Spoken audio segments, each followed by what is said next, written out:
And good evening, everyone. We're beginning tonight with late news from Los Angeles. The LA Times is reporting that pop star Michael Jackson has died. Paramedics had been called to his home today.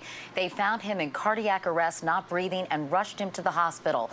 Bill Whitaker is in Los Angeles with the very latest. Bill, what can you tell us? Katie, startling news here this evening. As you were saying, the LA paramedics got a 911 call at about 12:21 this afternoon from Michael Jackson's posh house in Bel Air. They rushed to the house and found him in cardiac arrest, not breathing. They took him by ambulance to the nearby UCLA Medical Center, where shortly after his arrival, it was announced that he was in a coma. His family members rushed to be by his side. But just a short while ago, at 3:15 Pacific time, Michael Jackson, the king of pop, was pronounced dead. Katie? Bill Whitaker in Los Angeles. Bill, thank you very much. Michael Jackson had an extraordinary career and a troubled life marked by incredible highs and terrible lows. Once again, here's Bill Whitaker. Michael Jackson always said he identified most with Peter Pan, the boy who never grew up. Jackson was the boy who burst onto the music scene with his brothers in the 1960s. The Jackson Five quickly went from their hometown of Gary, Indiana, to the top of the charts.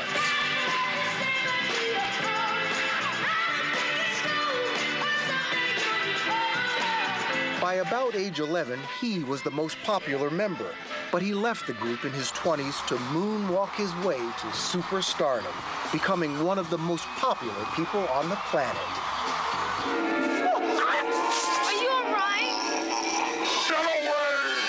Jackson's 1982 album, Thriller, still is the top-selling album of all time worldwide.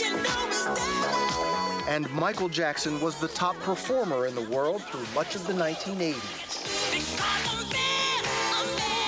But somewhere along the way, Jackson went from the king of pop to Wacko Jacko. Some say it started with an accident during the filming of a TV commercial that burned his scalp severely and led to a dependence on prescription painkillers. He became an increasingly reclusive and odd figure, married briefly to Elvis Presley's daughter, then to his skin doctor's assistant. A father of three, despite ongoing speculation that they could not be his natural children.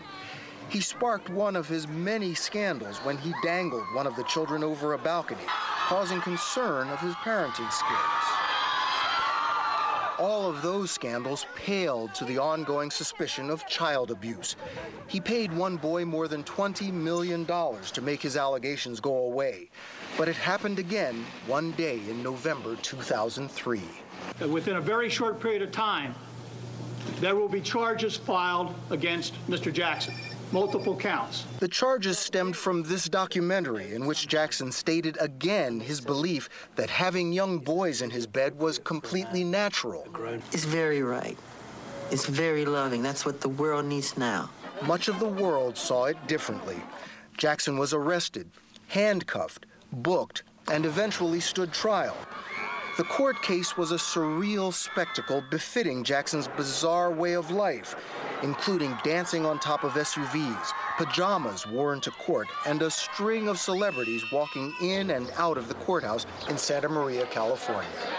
Please keep an open mind and let me have my day in court. But the inconsistent testimony from the boy and his family members, including a truly bizarre 5 days on the stand from the boy's mother, convinced the jury Jackson was not guilty.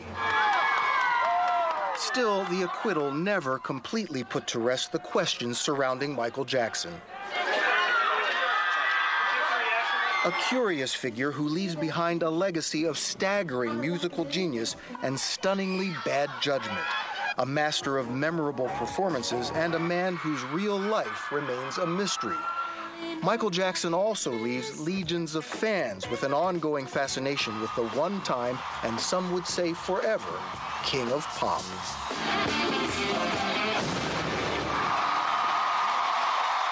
Bill Whitaker, CBS News, Los Angeles.